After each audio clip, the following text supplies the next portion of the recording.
adik-adik, selamat hari Minggu, selamat Paskah. Hari ini kita tentu akan mendengarkan firman Tuhan. Tapi sebelum mendengarkan firman Tuhan, kita berdoa dulu ya. Yuk adik-adik, kita bersatu di dalam doa. Tuhan Yesus yang baik, kami sungguh mengucap syukur karena pada pagi hari ini kami boleh tetap mendengarkan firman Tuhan walaupun kami berada di rumah.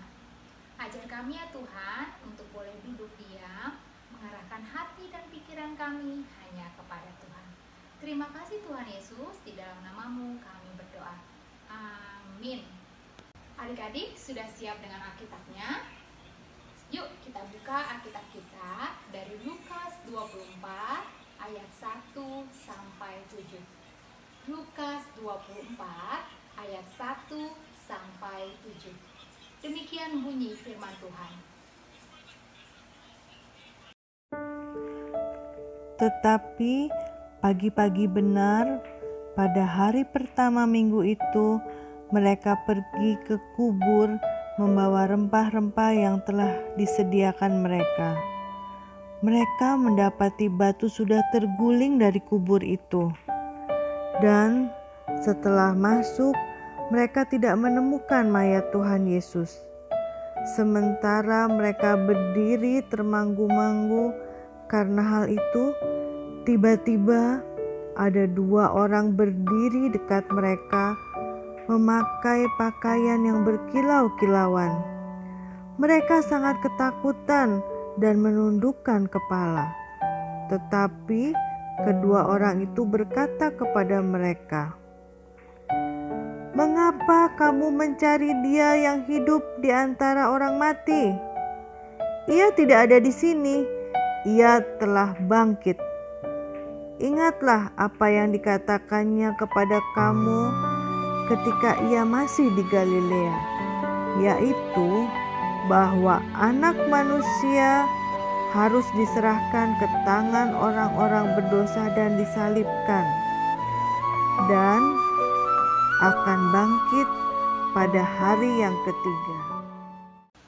Adik-adik, selain firman Tuhan tadi yang memberitakan tentang kebangkitan Tuhan Yesus, di hari Paskah ini kakak juga dapat sesuatu yang istimewa. Adik-adik mau tahu? Kakak dapat sebuah surat, dan surat ini bukan surat sembarangan, tapi surat cinta untuk adik-adik sekalian. Adik-adik mau tahu gak dari mana surat ini? Adik-adik, surat ini adalah dari Tuhan untuk anak-anak sekolah minggu GKPS. Kakak bacakan ya.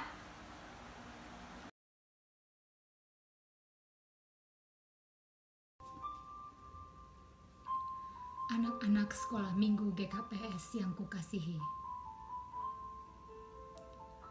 aku mengasihimu. Aku mengenalmu dan tahu segala sesuatu tentangmu. Aku tahu apakah engkau duduk atau berdiri. Bahkan jumlah rambut di kepalamu pun aku tahu. Akulah yang membentukmu dalam kandungan ibumu, menciptakanmu menurut gambar dan rupaku.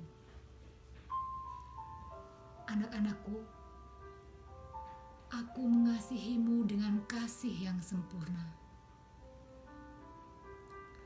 Karena kasihku padamu, aku rela mengorbankan Yesus, putra tunggalku yang tidak berbuat dosa, untuk dicaci, dihina, menderita dan mati di kayu salib.